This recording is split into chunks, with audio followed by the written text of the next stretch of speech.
नमस्कार दर्शकों, मैं हूं पंडित जवाहरलाल नौटियाल और आज की इस वीडियो में हम बात करेंगे कि तुला राशि के जातकों पर राहु के होने जा रहे राशि परिवर्तन का क्या प्रभाव मिलने वाला है और इस राहु ग्रह के प्रति हमें किन किन सावधानी बरतने की आवश्यकता रहेगी। ये सारी जानकारी मैं आपको इस वीडियो में दूंगा, तो इस वीडियो को अंत तक जरूर देखिएगा। और यदि आपने हमारे चैनल पंडित जवाहरलाल नौटियाल को फेसबुक, यूट्यूब, इंस्टाग्राम में अभी तक फॉलो या सब्सक्राइब नहीं किया है तो हमारे चैनल को फॉलो सब्सक्राइब अवश्य कीजिएगा, ताकि ज्योतिष से संबंधित नई नई जानकारी आपको मिल सके। दर्शकों, 18 मई 2025 को राहु ग्रह मीन राशि से कुंभ राशि पर प्रवेश करेंगे, जो कि तुला राशि के जातकों के षष्ठम भाव से पंचम भाव पर प्रवेश करेंगे। यानी षष्ठम भाव जो कि शत्रु का होता है, षष्ठम भाव ऋण रोग शत्रु का माना जाता है, जहां से राहु ग्रह आपके पंचम यानी विद्या के स्थान पर, प्रेम संबंध या संतान सुख के स्थान पर आ रहे हैं। इसका हमारे जीवन में क्या क्या प्रभाव पड़ेगा, ये मैं आपको सारी बातें विस्तार से बताऊंगा। तो सबसे पहले बात करते हैं कि आर्थिक दृष्टि से तुला राशि के जातकों पर राहु का क्या प्रभाव पड़ने वाला है। दर्शकों, राहु ग्रह जो कि पिछले 18 महीनों से आपके षष्ठम भाव पर बैठे थे और यहां से राहु ग्रह की पूर्ण दृष्टि आपके धन भाव पर पड़ रही थी, जिसके कारण धन का अपव्यय के योग बन पा रहे थे, क्योंकि धन भाव पर व्यय स्थान पर राहु की पूर्ण दृष्टि होने के कारण ये धन की हानि के योग बना रहे थे। अब संयोग से राहु ग्रह यहाँ से राशि परिवर्तन कर रहे हैं, जिससे राहु का अशुभ प्रभाव आपके जीवन में कम होगा और आर्थिक दृष्टि से आप काफी मजबूत हो पाएंगे। अब बात करते हैं पारिवारिक दृष्टि से राहु का हमारे जीवन में क्या प्रभाव पड़ने वाला है। दर्शकों, चतुर्थ भाव जो हमारा पारिवारिक सुख का माना जाता है और द्वितीय भाव जो कि हमारा कुटुंब का माना जाता है, चतुर्थ भाव पैतृक संपत्ति का माना जाता है, इस भाव पर राहु के अशुभ दृष्टि बिल्कुल नहीं है, क्योंकि द्वितीय भाव पर पिछले वर्ष में यानी पिछले 18 महीनों से राहु की दृष्टि होने के कारण धन संबंधी समस्याएं तो थी, परंतु कुटुंब परिवार में भी तनाव का माहौल बना सकता था राहु। अभी राहु ग्रह यहाँ से राशि परिवर्तन कर रहे हैं, राहु की दृष्टि समाप्त हो जा रही है, जिसके फलस्वरूप आपके परिवार में चले हुए मनमुटाव या किसी भी तरह की समस्या परेशानी का आपको छुटकारा मिलेगा और आपके जीवन में शुभ होगा। अब बात करते हैं व्यापारिक दृष्टि से राहु का राशि परिवर्तन से क्या फल मिलेगा। दर्शकों, राहु ग्रह जो आपकी जन्म पत्रिका में षष्ठम भाव पर गोचर कर रहे थे, यहाँ से राहु ग्रह की पूर्ण दृष्टि आपके धन भाव और आपके कर्म भाव पर पड़ रही थी। दसम भाव जो कि कर्म भाव रोजगार का स्थान भी माना जाता है, तो नौकरी पेशा जातकों के लिए या व्यापारिक वर्गों के लिए ये राहु का प्रभाव अच्छा बिल्कुल नहीं था। धन अभाव के कारण आपके बड़े बड़े काम बनते बनते रुकते जा रहे थे, या कई कुछ परेशानी के कारण आप परेशान थे, तो वो राहु आपका अब समाप्त हो रहा है। अब व्यापारिक दृष्टि से आपको राहु का कोई भी अशुभ प्रभाव बिल्कुल नहीं होने के कारण आपके व्यापार में दिन दूनी रात चौगुनी तरक्की होगी।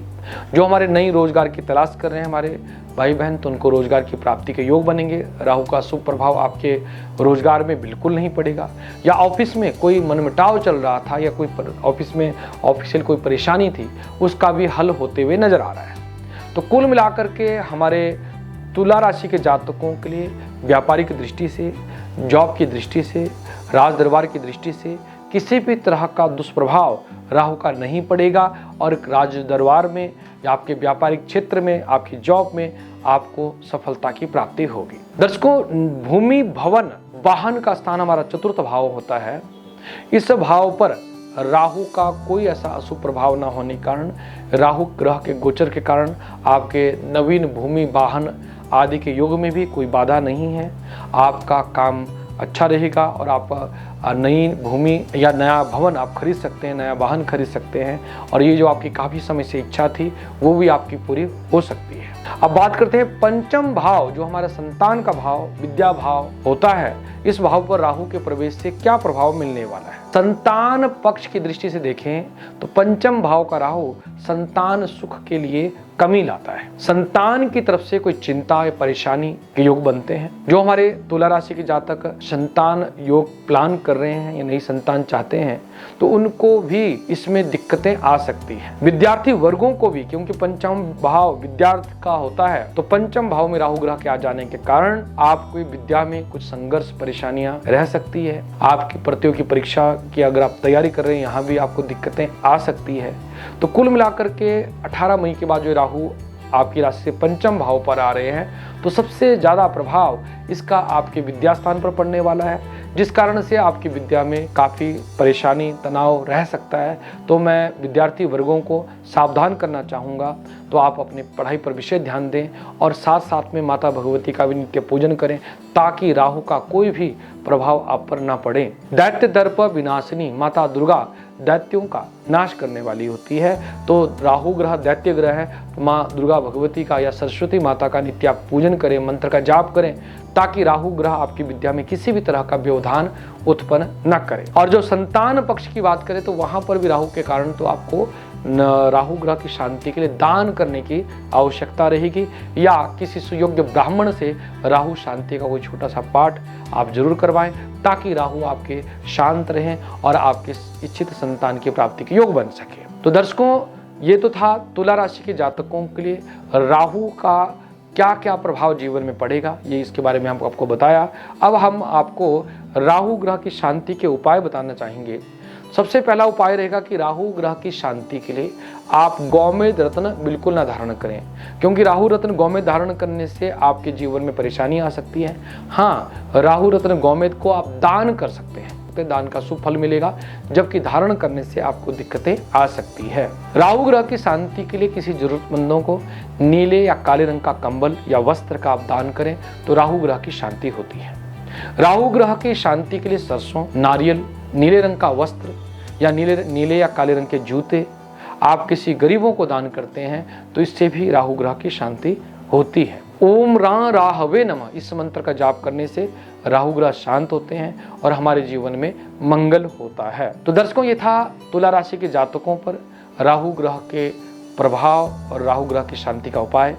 तो आपको ये वीडियो कैसी लगी आप कमेंट बॉक्स में जरूर लिखिएगा, और ज्योतिष से संबंधित नई नई जानकारी के लिए हमारे चैनल पंडित जवाहरलाल नौटियाल को फॉलो और सब्सक्राइब अवश्य कीजिएगा। यदि आप अपनी जन्म कुंडली को हमसे दिखाना चाहते हैं विस्तृत रूप से, तो आप स्क्रीन पर बताए गए नंबर पर कॉल करके अपॉइंटमेंट बुक कर सकते हैं। और यदि आप हमसे निःशुल्क रूप से आप अपनी कुंडली दिखाना चाहते हैं तो हर रोज रात्रि 9:30 बजे हमारे चैनल पंडित जवाहरलाल नौटियाल पर आप लाइव प्रोग्राम में जुड़ करके अपनी कुंडली को निःशुल्क रूप से दिखा सकते हैं।